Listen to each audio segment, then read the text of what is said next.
大家好，我是 Olive Branch Allen. So as you know, taking fish oil supplements is extremely important for your health. But unfortunately, because there are so many fish oil brands out there, that you might actually be confused which one's good. And so in this video, I'm going to give you some key elements, what to look out for when choosing the right brand. A study actually came out not too long ago that actually tested 30 omega-3 supplement brands. And what they found was that 1 in 5 actually had much less dose than it advertised. Not only that, that some of them they found were actually the fish oil has already gone rancid. I'm not going to be promoting any particular omega-3 supplement brand, but rather I'm going to be sharing some tips for you on how you can choose a more reliable omega-3 supplement. So here's a quick chemistry lesson just to refresh your memory on what omega-3s are. They're a branch of polyunsaturated fatty acids, which just basically means that they have these double bonds in them, chemically structured, and they are very weak so that when you add heat or light, they do break off and they become oxidized or rancid, it goes bad. And so the other thing you want to understand about omega-3s is that there's many different types. There's EPAs, there's DHAs, and then there's ALAs, which is alpha-linolenic acid. It's important to note that EPAs and DHA omega-3s are actually the most beneficial types. And so we're not going to be talking too much about ALAs, which are primarily from chia seeds or flax seeds, as they actually have to be converted to DHA and EPA before they can be readily absorbed and used for its benefits. And so going forward for the rest of this video, when I mention omega-3s, I'm only going to be referring to EPAs and DHAs. So the main benefits of taking omega-3s is that it really helps to improve your heart health as well as your brain health, according to many studies. Now, the main effect and how it helps to protect your brain is that it helps prevent Alzheimer's disease by affecting the anti-inflammatory markers in the brain. And you can refer back to our earlier video on more on Alzheimer's disease. It also helps to improve your blood-brain barrier. And that's basically keeping the things in your bloodstream out of your brain that's not supposed to be there. It lowers the risk of heart disease by lowering triglycerides. These are your blood fat. And it also helps to lower your blood pressure as well, because it actually increases your nitric oxide, which actually helps the muscles surrounding your blood vessels to relax. And there are actually some studies that show that it can improve the moods of people with depression.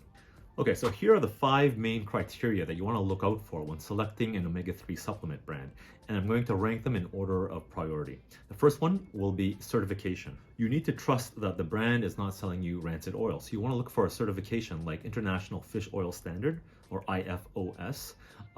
But even then, certification does not guarantee that their product is rancid free, but it does have more checks and balances in place, so it does have a higher standard.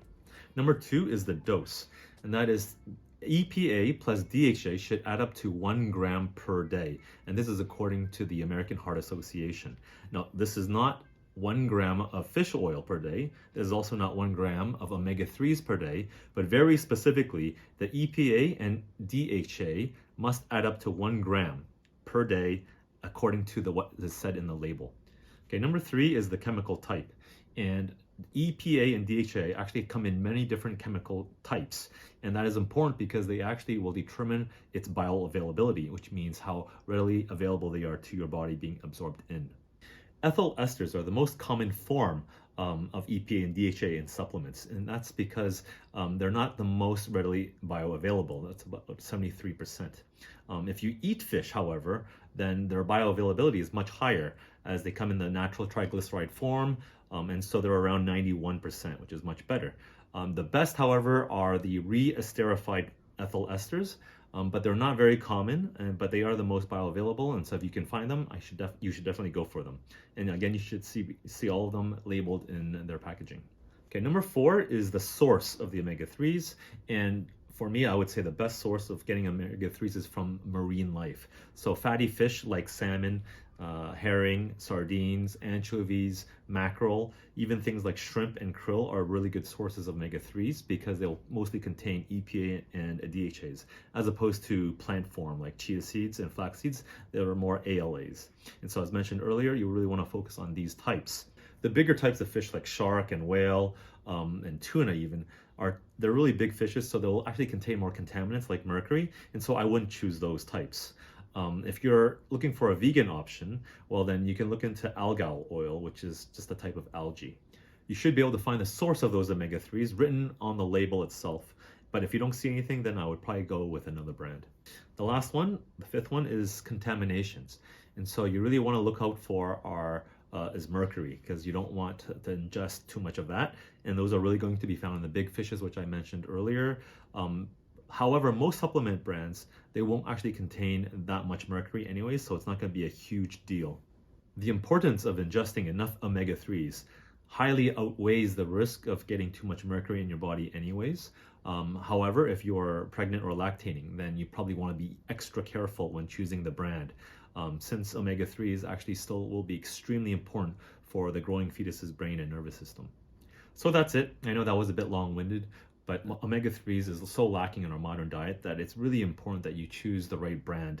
And so giving you the knowledge now to do so will really be essential in your daily routine. I do have to mention that, however, I am not a doctor, and so you should take this video as informational purposes only.